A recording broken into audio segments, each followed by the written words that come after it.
नमस्कार, आपका स्वागत है हमारे खास कार्यक्रम हरियाणा डायरी में। मैं हूं आपके साथ साधना बत्रा। इस कार्यक्रम का एक ही उद्देश्य है कि आप तक हरियाणा के हर उस विकास की जानकारी पहुंचाई जाए जो मुख्यमंत्री नायब सिंह सैनी के नेतृत्व में लगातार किया जा रहा है। तो बने रहिए हमारे साथ और देखते रहिए हमारा खास कार्यक्रम हरियाणा डायरी।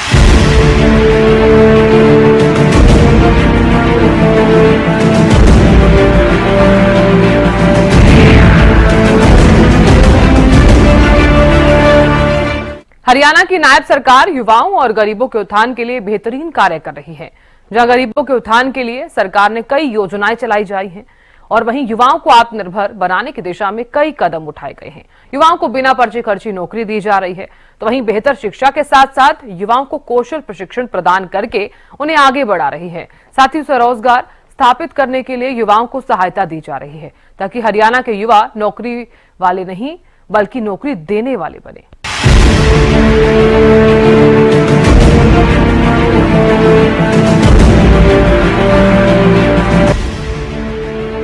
हरियाणा की नायब सरकार लगातार हर वर्ग को ध्यान में रखकर कदम आगे बढ़ा रही है। पिछले 10 से 11 सालों में खास तौर पर युवाओं को आत्मनिर्भर बनाने की दिशा में सरकार ने बेहतरीन काम किया है। जहां एक तरफ बिना पर्ची बिना खर्ची लाखों बेरोजगारों को नौकरी देने का काम सरकार की तरफ से किया गया, तो वहीं युवाओं को आत्मनिर्भर बनाने की दिशा में विश्वकर्मा विश्वविद्यालय के जरिए प्रशिक्षण देने का काम भी किया जा रहा है। हाल ही में मुख्यमंत्री ने कहा कि हमारी सरकार ने बिना पर्ची बिना खर्ची के सरकारी नौकरी देकर युवाओं को सम्मान देने का काम किया है। युवाओं को आगे बढ़ाने के लिए प्रदेश सरकार लगातार काम कर रही है। शिक्षा के साथ साथ युवाओं को कौशल प्रशिक्षण प्रदान करके उन्हें आगे बढ़ा रही है। साथ ही स्वरोजगार स्थापित करने के लिए भी युवाओं को सहायता दी जा रही है ताकि हरियाणा के युवा नौकरी लेने वाले नहीं बल्कि नौकरी देने वाले बने। मुख्यमंत्री नायब सैनी ने कहा कि शिक्षा, कौशल विकास, रोजगार, स्वरोजगार या विदेशों में रोजगार के अवसर मुहैया कराने के लिए प्रदेश सरकार हर कदम पर युवाओं के साथ खड़ी है। सीएम नायब सैनी ने राज्य में हर साल 50 लाख युवाओं को रोजगार उपलब्ध करवाने की बात कही। उन्होंने बताया कि सरकार प्रदेश में रोजगार के लिए लगातार प्रयास कर रही है। सरकार प्रदेश भर में इन्वेस्टर्स के माध्यम से युवाओं के लिए रोजगार के अवसर पैदा करेगी। सीएम सैनी ने यह कहा कि 2014 के बाद हमने हरियाणा को क्षेत्रवाद और भाई भतीजावाद की बीमारियों से मुक्त किया, युवाओं और गरीबों के उत्थान के लिए काम किया। हमारी सरकार ने 2014 से हरियाणा प्रदेश को नॉन स्टॉप आगे बढ़ाने का काम किया है। हरियाणा में कई बीमारी ही कहूं, कई बीमारियों से हरियाणा ग्रसित था। जैसे परिवारवाद की बीमारी थी, क्षेत्रवाद की थी, भेदभाव होता था। परंतु अगर आप देखें कि युवाओं के अंदर अविश्वास था कि नौकरी पढ़ने से नहीं, नौकरी तो चक्कर काटने से मिलेगी।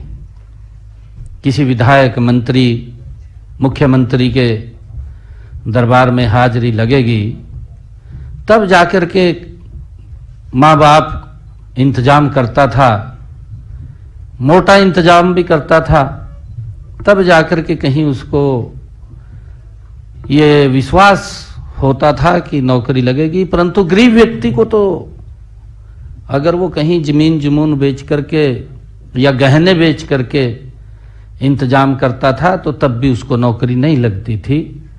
इस प्रकार का माहौल और वातावरण हरियाणा प्रदेश के अंदर था, जो मैंने कहा है कि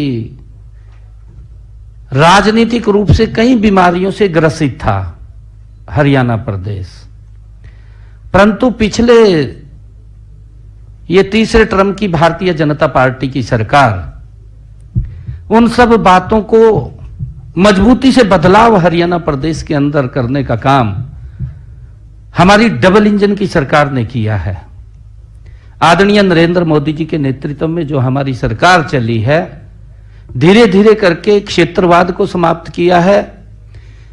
सबका साथ सबका विकास, जो आदरणीय प्रधानमंत्री जी का एक वाक्य है कि अगर हम कालका के विकास की ओर ध्यान दें तो नारनौल भी अगर हम राजस्थान के दूसरे बॉर्डर के ऊपर ध्यान करते हैं तो वहां पर भी समान रूप से विकास हरियाणा प्रदेश का वो दिखाई देता है, बिना भेदभाव के काम हुआ है।